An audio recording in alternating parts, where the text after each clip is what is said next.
Você já deve ter percebido na hora de pegar o troco no supermercado que a gente está ganhando algumas moedas novas com temas esportivos.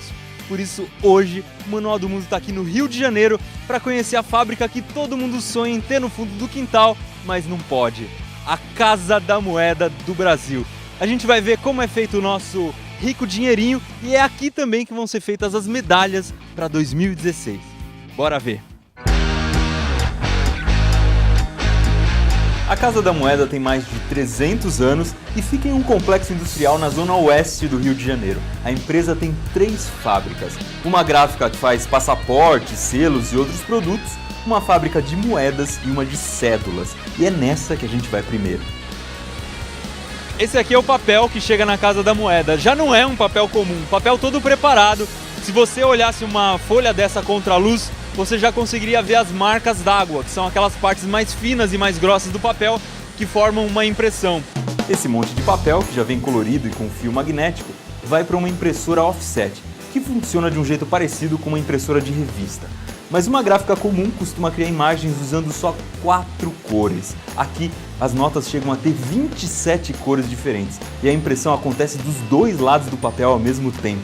É nessas máquinas que são colocadas no papel as tintas invisíveis, que só aparecem com luz ultravioleta e aquelas microimpressões que a gente só consegue entender usando uma lupa. As notas ficam secando por 72 horas e depois vão para uma máquina que faz um tipo de impressão chamado de calcografia. É ela que coloca a tinta em alto relevo, ou seja, a tinta fica bem grossa no papel e você consegue perceber quando passa a mão.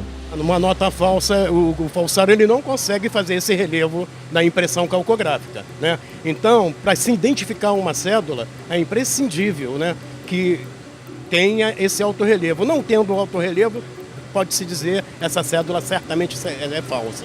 Quando termina a impressão, as cédulas vão para uma checagem visual. É um time de mulheres bem preparadas que conseguem enxergar defeitos de impressão muito pequenininhos. Só depois desse pente fino é que as notas recebem a numeração, que é uma espécie de RG.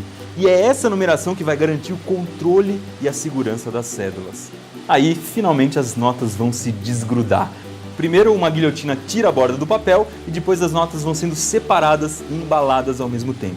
No caso das notas de 100, elas são organizadas em pacotinhos de R$10.000 e depois embaladas num pacote de R$100.000 que vai para dentro de uma caixa. Se você ganhasse no Show do Milhão, era mais ou menos um pacote desse aqui que você levaria para casa. Isso aqui tem R$1.600.000 em cédulas de R$100. Já estão todas numeradas, empacotadas, prontinhas para serem mandadas para o Banco Central. A gente acabou de ver como são feitas as cédulas, bora ver como são feitas as moedas.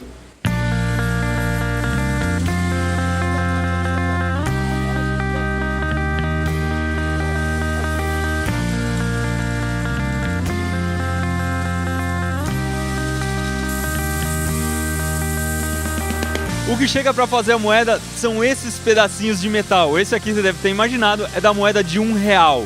É um núcleo de aço inox e na parte externa tem aço inox com uma cobertura de bronze. Isso aqui está completamente nu, não tem nada impresso ainda. Ele vai entrar por essa máquina e lá dentro vai acontecer a cunhagem, uma espécie de um carimbo que vai bater muito forte em cima disso aqui. Dentro da máquina, o que imprime as moedas são essas 3 peças aqui. 2 carimbos, que se chamam cunho, e uma virola, que é essa rodela de metal. Cada cunho tem um lado da moeda, um para a cara e outro para a coroa. E a virola serve para marcar as bordas e para a moeda ficar do tamanho certinho. Aqui você pode ver que já estão sendo produzidas as moedas com os temas esportivos. Quando os discos de metal entram na máquina, eles ficam com os cunhos embaixo e em cima e a virola em volta. Aí uma prensa de 75 toneladas faz o metal amassar e se encaixar no cunho e na virola. E é assim que uma chapinha de metal se transforma numa moeda. Dá-se uma olhada ao que sai da máquina que cunha as moedas. Elas estão quentinhas porque elas acabaram de ser prensadas.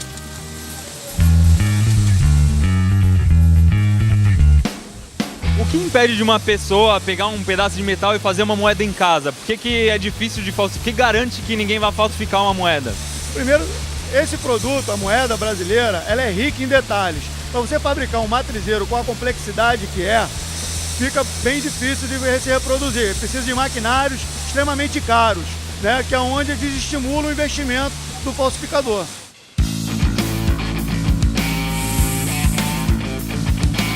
Quando as moedas estão prontas, elas são contadas por 2 sensores diferentes e depois são empacotadas.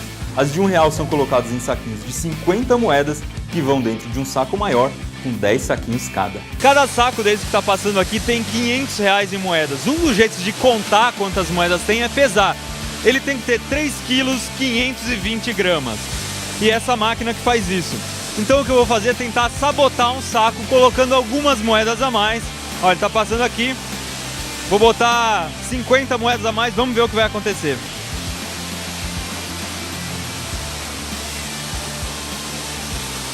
O saco de moedas foi rejeitado. Esses sacos ganham um selo e depois um robô coloca 8 de cada dentro de uma caixa de papelão.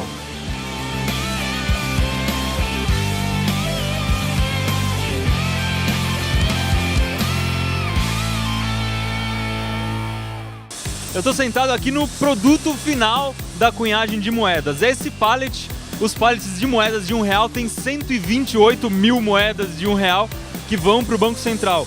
E são 32 caixinhas dessa aqui dentro do pallet.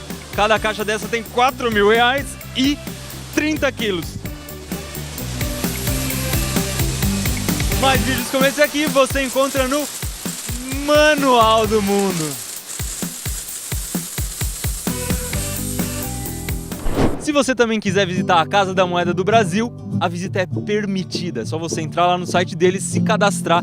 Uma vez por semana chega um ônibus aqui cheio de gente querendo conhecer como são feitas as cédulas e as moedas. Esse vídeo faz parte do projeto O Brasil Inteiro Joga. Se você quiser conhecer o projeto ou ver outros vídeos, estou deixando os links aqui embaixo.